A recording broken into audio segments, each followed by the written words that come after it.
Olha isso. Qual foi o pecado que Eva realmente cometeu no Éden? Ao contrário da papinha de criança que costuma ser ensinada no sistema religioso, não foi uma cobrinha falante, um animal literal que teria enganado Eva e induzido Eva a comer uma maçã, e que essa maçã teria o efeito de contaminar completamente Eva e posteriormente contaminar Adão e toda a humanidade. Não foi isso que aconteceu. Foi algo muito mais sério, muito mais grave. Por isso que as consequências foram tão piores. E primeiro, para já deixar bem claro, não foi uma cobrinha falante, um animal literal que enganou Eva. Foi o próprio Satanás que enganou Eva. E Satanás era chamado de a serpente devido à sua antiga patente angelical, que era de serafim. Até porque as formas de dragão e serpentes são associadas à patente angelical serafim, tanto que a palavra seraf do original em hebraico várias vezes na Bíblia é traduzida como serpentes ardilosas ou serpentes de fogo, aludindo aos serafins.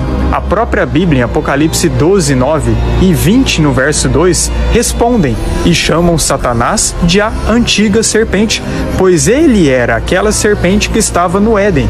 Não era ali um animalzinho falante literal, era o próprio Satanás, e ele sim era mais astuto do que Eva, por isso que conseguiu enganá-la. Sim, Satanás era tanto serafim quanto querubim. Alguns anjos que possuíam um nível de alta confiança do Criador e uma alta capacidade possuíam mais de uma hierarquia, como era o caso de Satanás. Dito isso, então vamos à transgressão que Eva realmente cometeu. Eva consumiu do fruto da árvore do conhecimento do bem e do mal. E árvores no campo espiritual, como era o caso do Jardim do Éden, são pontos específicos de energia, e não árvore como nós conhecemos nessa dimensão que hoje nós estamos. As árvores do nosso mundo apenas apontam para como é a árvore no campo espiritual, só que é diferente. Tudo no mundo espiritual é a base de energia, frequência e vibração. E o interessante é que a palavra conhecimento, nesse contexto da árvore do conhecimento do bem e do mal, no original é Da'at, e Da'at deriva de outra palavra hebraica que é Yada. E Yada é o verbo conhecer no hebraico.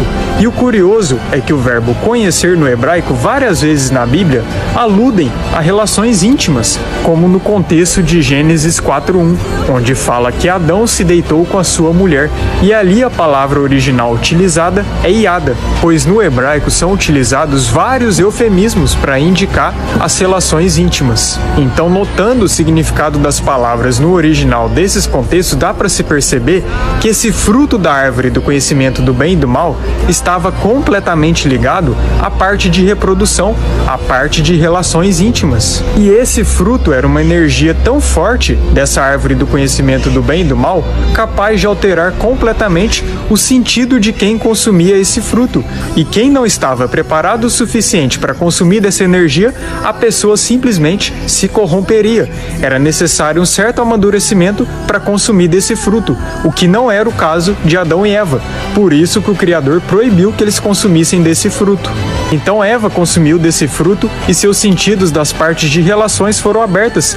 E ela ali, depois de ter aberto o seu sentido de relações, teve uma relação com o próprio Satanás. E depois ela, já contaminada, após ter relações com Satanás, ela também teve relações com Adão. E ali também contaminou seu marido.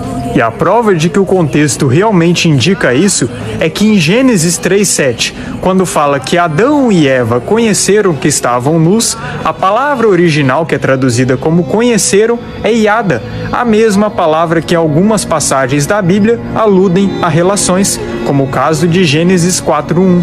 É por isso que após o pecado, Adão e Eva ficaram com vergonha e cobriram suas partes íntimas. Antes eles não tinham vergonha, mas após o pecado eles cobriram suas partes íntimas. Se o pecado não teve nada a ver com essa área, como é pregado no sistema religioso, então por que eles cobririam logo as partes íntimas, se em tese não tem nada a ver? Por que as punições de Eva foram exatamente direcionadas a essa área? Eva foi punida a sofrer dores de parto.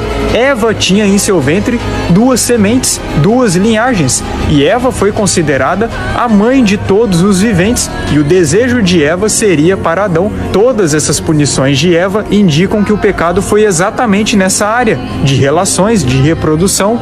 Se o pecado foi só a desobediência, como é pregado no sistema religioso, então isso seria dizer que essas sentenças que o Criador deu para Eva e também para Adão são aleatórias e não possuem sentido nenhum, e que todos os elementos citados nesse contexto de Gênesis 3 são apenas abstratos, aleatórios e não possuem um significado literal. Só que o Criador não trabalha dessa forma, e toda a punição que ele dá é de acordo com o erro que a pessoa comete. Isso é muito simples de entender.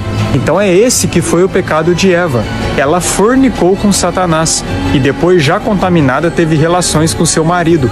Por isso que a humanidade é tão corrompida nessa área. Esse é que foi o pecado. Foi muito mais grave do que simplesmente só consumir de uma fruta, pois não tem nenhuma menção na Bíblia de que esse tal fruto era uma maçã. Isso foi uma invenção que foi acrescentada depois. Mas é isso, sempre busque pela verdade e não se contente com esses fermentos que são ensinados no sistema religioso, que são literalmente só para crianças, para pessoas que não questionam e não vão mais além nas escrituras, pois a verdade está aqui. Basta a gente estudar sempre com auxílio e direcionamento do nosso Criador, pois aí sim nós encontramos a verdade.